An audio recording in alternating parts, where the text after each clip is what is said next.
por COVID-19. En este sentido, yo voy a estar orientando mi presentación para darles un poco el contexto de cómo, de dónde surgió esta investigación, el contexto en que se ubica, la metodología utilizada, y luego vamos a mostrar de manera resumida, también un poco en aras del tiempo, los principales resultados y unas conclusiones a las que se pudo llegar. En principio, como les comentaba, forma parte de una investigación más amplia. Como todos sabemos, una vez que sale a escena toda esta situación de la pandemia por COVID-19, empiezan a darse cambios a nivel mundial en todos los ámbitos. Por supuesto, el ámbito educativo se vio notablemente afectado porque surge una serie de cambios que se tuvieron que dar de manera abrupta, ¿no? Y por supuesto, si bien ya el cambio en el proceso normal genera una serie de resistencias, una serie de complicaciones, este cambio en el que nos sacaron de una realidad y nos pasaron abruptamente, repito, a otra, pues también generó una serie de circunstancias y nos presentó a nosotros los docentes una serie de barreras o dificultades con las que tuvimos que lidiar sobre la marcha y las que tuvimos que superar sobre la marcha. Ya en la literatura se venía hablando sobre algunas barreras, algunas dificultades que estaban asociadas a la incorporación de las tecnologías de información y comunicación en el ámbito educativo. Sabemos que ya venía dándose una incorporación progresiva. Algunos ya estábamos trabajando con la modalidad de Flipped Classroom, por ejemplo, trabajamos con Blended. Algunas universidades estaban ya lanzando sus programas mixtos, tanto virtual como presencial, y otros netamente virtual. Pero nosotros ninguno estaba preparado para que repentinamente cambiáramos desde los chicos del jardín de infancia hasta el posgrado a una modalidad totalmente virtual. Entonces, todas estas taxonomías que se venían trabajando sobre estas barreras, primero estaban en otro contexto, porque era incorporación dentro de una modalidad que ya existía. Y aparte, pues tampoco estaban unificadas. Luego que se da este cambio de modalidad a lo que conocemos como la enseñanza remota de emergencia, se empezó a investigar sobre los efectos, sobre las circunstancias, y se empezó a hacer mucha investigación al respecto. Pero toda esa literatura está básicamente dispersa en sobre diferentes niveles educativos, en diferentes contextos, en diferentes países. De manera que si nosotros docentes queremos un poco empaparnos para ver si yo soy la persona que solamente he pasado por estas circunstancias, o será solamente en mi región, y cómo superarlo, esa literatura está dispersa. Entonces, me planteé hacer una revisión integrativa de la literatura.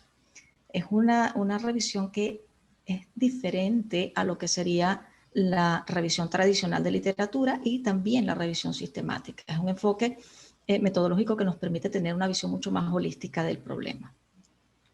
Y a partir de esa revisión, me concentré en analizar las barreras enfrentadas por los docentes a raíz de esa implementación de la enseñanza remota de emergencia. Y si bien la educación, la modalidad remota no es algo nuevo, la forma en que se dio en este momento histórico que a nosotros nos corresponde vivir, sí lo es, por todas las circunstancias sociales, económicas y de otras índoles que nos acompañan. Les comento entonces qué fue lo que se hizo. Un poco describirles en qué consistió esta revisión integrativa de la literatura para que puedan ver la fuerza que tienen los resultados que se lograron obtener. Yo seguí estos autores que plantean este tipo de revisión porque permite amalgamar lo que son estudios de naturaleza cuantitativa y estudios de naturaleza cualitativa. Sabemos que ambos tienen una validez interna o externa diferente, y el hecho de poder realizar un estudio en el que se puedan amalgamar ambos tipos de estudios, ambos tipos de investigaciones, de diseño y de enfoques, nos permite tener, como les decía, una visión mucho más clara. Siguiendo los pasos de estos autores, con todo lo que estaba allí disperso en la literatura, se hizo una identificación precisa del problema y las categorías involucradas para el análisis. como ya les comentaba, pues previamente se venían trabajando unas categorías que hablaban de las dificultades que representaban para los docentes incluir las tecnologías en una condición normal, como jazz y la señalización. Ya había esas barreras y empezamos a trabajar sobre ellas abierto al surgimiento de alguna otra categoría, cosa que no sucedió. Entonces trabajé con estas 4 que vemos allí: infraestructura y organización, competencias digitales, barreras didácticas y barreras personales. Se hizo la búsqueda de literatura, esta metodología es muy rigurosa también y se trabaja en función de descriptores específicos, combinaciones con operadores lógicos y se trabaja con base de datos específicas. Hay unos criterios de inclusión, solamente se incluyeron artículos científicos que fueran arbitrados porque queríamos dar cuenta o quería dar cuenta de evidencia científica que fuera relevante. ¿Por qué? Porque al formar parte de una línea más amplia, lo que se quiere es poder mostrar evidencia también a aquellos entes que tienen el poder de la toma de decisiones. Es decir, tenemos este problema y creemos que se puede solucionar de esta manera, y aquí está la evidencia científica. Luego de esa búsqueda de la literatura, se evaluaron los artículos de acuerdo a los criterios de inclusión y exclusión fijados, y quedó un pool de 62 artículos que cumplían con esos criterios rigurosos que se habían seguido. Se analizaron en función de las categorías, surgieron subcategorías que ya les voy a estar mostrando, y posteriormente se hace lo que es la presentación. Esto un poco resumiéndoles acá lo que es la metodología de la revisión integrativa, que probablemente para algunos sea familiar y para otros probablemente no mucho, así que prefiero compartirles cuál fue el proceso metodológico. ¿Qué encontré? A ver, si bien nosotros podemos decir como docentes que pudiéramos hablar y empezar a nombrar aquí, incluso en el chat, las barreras, en la ciencia, si no está documentado, no existe. Y lo que quería precisamente era que esas inquietudes que yo escuchaba de mis colegas, que esas inquietudes que veíamos de nuestros amigos docentes, quedaran registradas y ver cómo las han registrado otros, precisamente para darles peso y para que no sea simplemente un sentir que se expresa y como si fuera que el docente se quejó, sino que se documente que es un fenómeno digno de estudio. Entonces, ¿qué encontré? En cuanto a la primera categoría de infraestructura y organización, los estudios que pude analizar fue una de las categorías que más repetía. Fue uno de los dolores que más manifestaban los docentes. Y aquí se dieron muchas realidades. El problema era, por ejemplo, con equipos, software y conexión a Internet. Docentes de institutos privados, que por ejemplo, de instituciones privadas que no tenían en su casa una computadora y se veían enfrentados a, bueno, si no tienes cómo dar clases, pues tendré que buscar a otro porque esto tiene que ser remoto y esto tiene que ser desde la computadora. Y había que empezar a gestionar y había que empezar a superar esa barrera. Software, gente que no, profesores que no conocían lo que era una videoconferencia, que jamás habían hecho una reunión, ni siquiera por Skype, Zoom o cualquier otra plataforma. Y la conexión a Internet. Llama mucho la atención, por factor tiempo yo trato de resumirles, pero llama mucho la atención que uno de los problemas que se quejaban los profesores es que como todos nos tuvimos que ir a casa y en casa estaba el trabajo, mi conexión a Internet, yo que estaba dando clase, la tenía que compartir con otra persona que vivía en casa, que trabajaba, por ejemplo, en un call center y que estaba en la misma mesa de comedor que yo trabajaba haciendo su trabajo, pero también la tenía que compartir con mi hijo que veía clases virtuales. Entonces había una pobre conexión a Internet compartida con varias personas que estaban en videoconferencias al mismo tiempo. Y eso debilitaba la conectividad y generaba toda una serie de problemas. Pero los docentes, y una cosa, un aspecto muy noble que noté, los docentes en esos estudios también manifestaban que no solo les preocupaba y les afectaba su conectividad, sino la de sus estudiantes, que también tenían dificultades similares porque todos nos fuimos a la casa en un contexto parecido. El espacio adecuado. Los porcentajes de respuesta, por ejemplo, 30%, 40% de docentes que decían que ellos no tenían un espacio donde, o sea, cómo separarse para que fuera el aula de clase. Y entonces la sala de la casa, se cambiaron los cuadros un poco como está en la imagen ahí, por carteleras, por figuras, por dibujos, por los dibujos que te enviaban tus chicos, los imprimías y los ponías allí para que ellos vieran que era valioso y diste tu espacio. Esa fue una barrera que hubo que superar. O sea, repartir tu hogar ahora en un espacio para tu trabajo. Y una barrera bien interesante que también se ha registrado en la literatura es que como esto nos tomó de sorpresas a todos, ¿verdad? Tampoco quienes gerencian en los altos niveles el tema de la educación, tampoco estaban preparados. Y entonces se empezaron a dar directrices sobre la marcha y esas directrices eran de alguna manera también en algunos casos en las instituciones y a nivel de gerencias regionales, eran improvisadas y se iba aprendiendo sobre ensayo y error. Y cuando ya el docente por fin, después de invertir mucho tiempo en complacer una directriz que le habían dado, ya esa no es, ahora es esta otra. Y eso fue una barrera bastante dolorosa para los docentes que así lo manifestaban. En cuanto a las competencias digitales, a ver, los docentes que recién egresan probablemente tengan mucha más formación en cuanto a competencias digitales que aquellos docentes que tenían muchos más años de servicio, pero todos nos vimos obligados a trabajar como si todo lo supiéramos porque no había tiempo para otra cosa. O sea, empezamos el lunes, señores, y vamos a empezar en esta modalidad. Y ahí empezó todo el proceso. Entonces, los docentes manifestaban que la principal barrera fue adecuarse a una plataforma de enseñanza y en otros casos en los que la institución no sugería una, encontrarla y ver que funcionara y ver que sus estudiantes tuvieran acceso a la misma plataforma, porque en algunos casos ellos presentaban problemas de conectividad, en algunos casos solo tenían un celular, entonces no podían entrar porque no podían descargar la aplicación en el celular. Y ahí vemos un ejemplo, un resumen de un estudio en el que los docentes se iban y se inclinaban un poco más por unas aplicaciones u otras para las clases sincrónicas o para establecer el espacio de aula virtual donde los chicos llegaban y dejaban sus tareas, sus trabajos o podían hacer evaluaciones. Me llamó mucho la atención que en estos estudios, aunque todo el auge que tuvo Zoom, realmente los porcentajes iniciales del uso de esta plataforma no estaban dados. Creo probablemente porque para este momento estos estudios se hicieron cuando comienza el cambio, ¿no?, a la virtualidad en caso de este en particular. Algunos docentes conocíamos Quizzes, por ejemplo, conocíamos Kahoot y trabajábamos con Camtasia, pero muchos no. Entonces empezar a ver cuáles eran los software, cuáles eran las aplicaciones que yo podía utilizar, cómo yo puedo incorporarlos, pero eso se va a sumar a la siguiente categoría. Ya tengo el software, ¿cuál es la herramienta, la estrategia didáctica que voy a usar con ese software?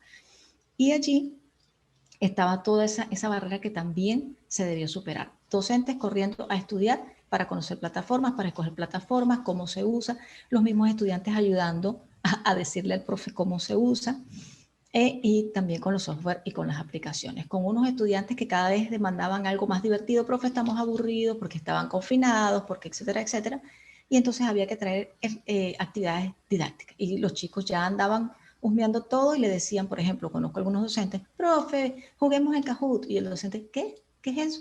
Y entonces a correr en la noche a enterarse que era Kahoot para poder ir a la par de sus estudiantes. También hubo que generarse una dinámica de trabajo con herramientas colaborativas. Y entonces aquí OneDrive, Dropbox, Google Drive se convirtieron en los mejores amigos. Y empezamos a trabajar, aquellos que no lo conocían, a incorporarse también con el uso de herramientas para trabajo colaborativo en tiempo real. Bien, las barreras didácticas.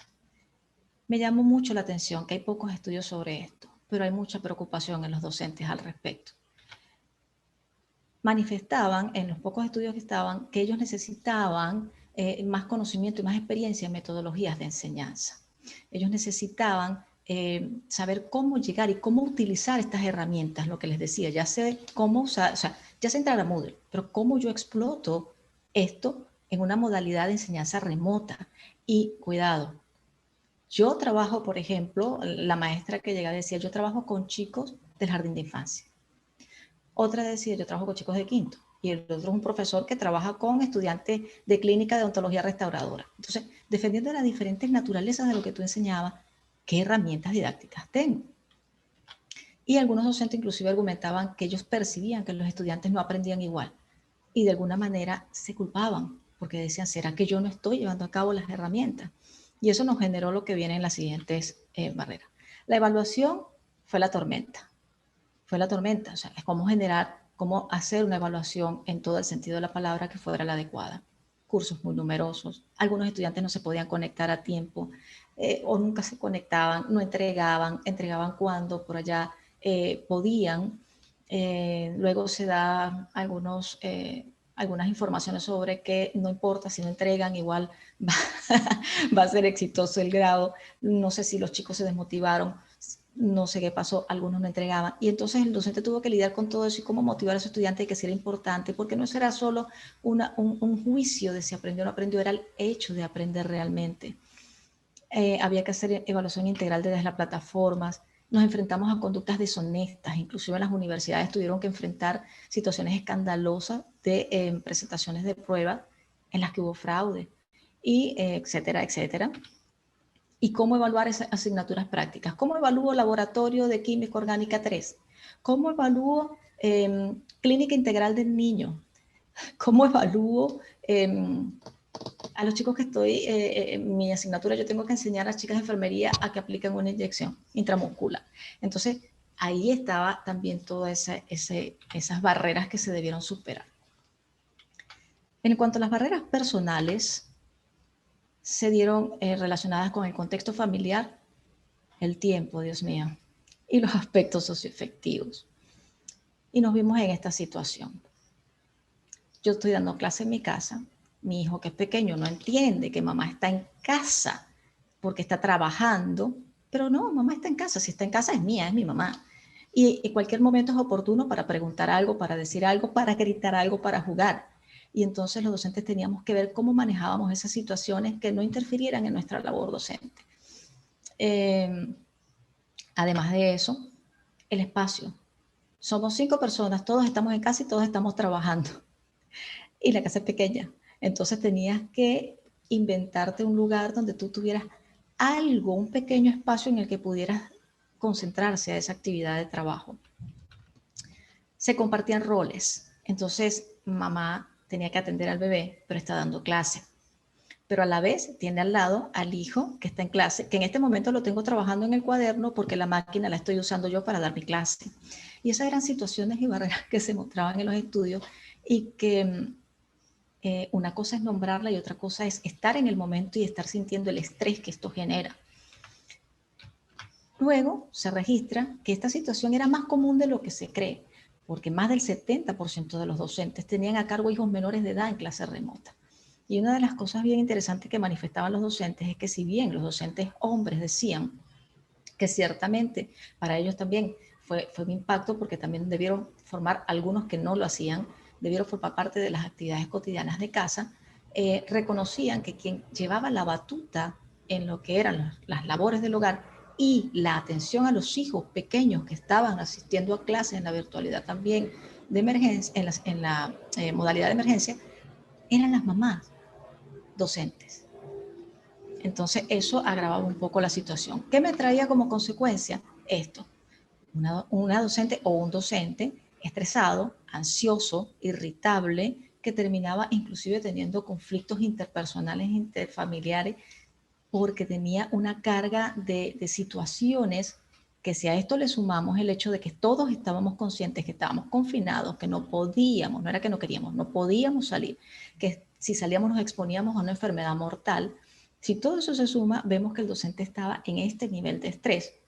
¿Cómo nos hizo falta espacios como el de la presentadora de ayer que nos hizo reír y que nos mostró que podíamos abrir esos espacios y dar esas gotas de bienestar? ¿Cómo nos hizo falta conferencias como la del presentador que nos mostraba toda esta serie de actividades lúdicas que más allá de beneficiar al estudiante, también a nosotros nos nutren? ¿Qué pasó al final? Teníamos este docente. Este docente llegó hacia el año escolar. El tiempo, uno de los estudios refleja que los docentes adolecían de tiempo para comer y descansar. O sea, ya la nutrición no era la misma, no solo por el hecho de que no te puedes movilizar, no, es que no daba el tiempo para alimentarse igual, para preparar los alimentos igual, y el tiempo, porque entonces estaba trabajando, pero entonces también tenía que cumplir con lo administrativo, pero me tengo que autocapacitar, porque tengo que aprender a usar esta plataforma, pero también tengo que aprender a usar este software, pero también tengo que entonces estar encima llamando a los niños porque no llegó, porque no se conectó, me preocupa este otro estudiante.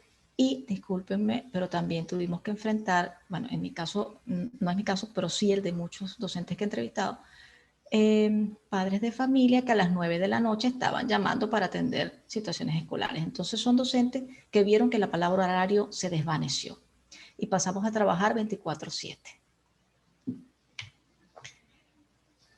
En conclusión, luego de este paseo tan rápido, no sé que voy muy rapidito, pero luego de este paseo tan rápido, en conclusión, ¿qué vimos en la literatura que se encontró? Las barreras más frecuentemente reportadas por los docentes, aquellas que más le angustiaban, eran las asociadas a la infraestructura y la conectividad. Porque si se le iba la conectividad, tenía inclusive que retrabajar, porque si no di la clase, entonces tengo que reponerla y eso implica que tengo que buscar otro espacio fuera del horario para reponer esta actividad. Y pidiendo a Dios que el internet no se cayera otra vez. Y el segundo grupo de barreras eran las personales, las psicológicas y afectivas. Nuestros docentes terminaron estresados, agotados, ansiosos, muy agotados y en algunos casos experimentando unos grados de frustración muy grandes porque sabían que podían hacer mejor las cosas, pero las circunstancias en algunos casos no les ayudaron. Nuestras docentes compartiendo roles de toda naturaleza y eso que no hemos tocado, otro punto que en la literatura también se vio, el cuidado de personas con necesidades especiales, el cuidado de ancianos, además de, por supuesto, el cuidado de los hijos, ¿no? Los niños. Y además de lidiar con el hecho de que mientras estábamos viviendo esta realidad de trabajo, teníamos amigos y familiares que probablemente estaban enfermos de este virus que nos había encerrado. Entonces, en esa circunstancia, se nota, y la literatura así lo refleja, ya documentado, una diferencia notable entre hombres y mujeres a nivel de este agotamiento y de esta sobrecarga de trabajo por compartir los espacios del hogar para el trabajo, por la multiplicidad de roles que se lleva. Esa es una conclusión importante que habría que trabajar sobre ella.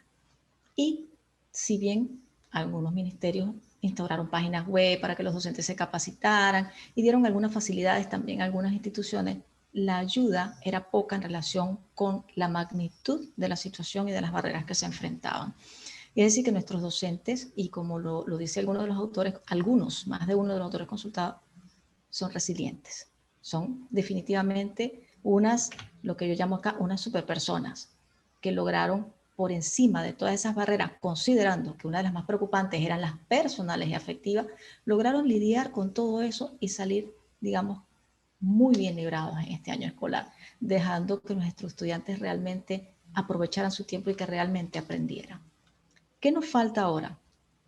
Seguimos investigando para hacer contrastes en los diferentes contextos, para ir localizando un poco más, focalizándonos en aspectos muy puntuales, por ejemplo, qué pasó en contextos de instituciones públicas y privadas, que las realidades eran diferentes, qué pasaba en las universidades, qué pasaba en la escuela, ¿ok?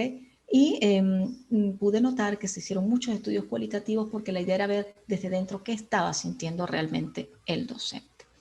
Mi conclusión principal es que más allá de que sí, muchos problemas, panorama negativo, no, panorama positivo. Tenemos personas que aún sin tener todo el apoyo que tenían o que merecían o que podían llevar, sin tenerlo, aún así superaron esas barreras y están dispuestos y ya están en pie de lucha para el siguiente round, porque esta situación de emergencia se prolongó.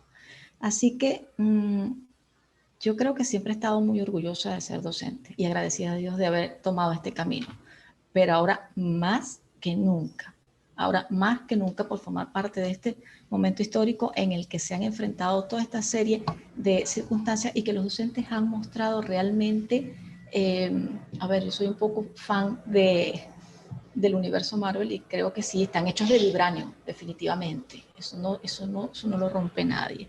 Así que bueno, eso es un poco lo que les quería compartir y animarnos a decirle, hemos superado muchísimas cosas y ahora que tenemos un poquito más de experiencia, creo que estamos reforzados para seguirlo haciendo y hacer, por supuesto, un mejor papel cada día. Así que muchísimas gracias por honrarme con su atención y quedo abierta allí a comentarios y preguntas.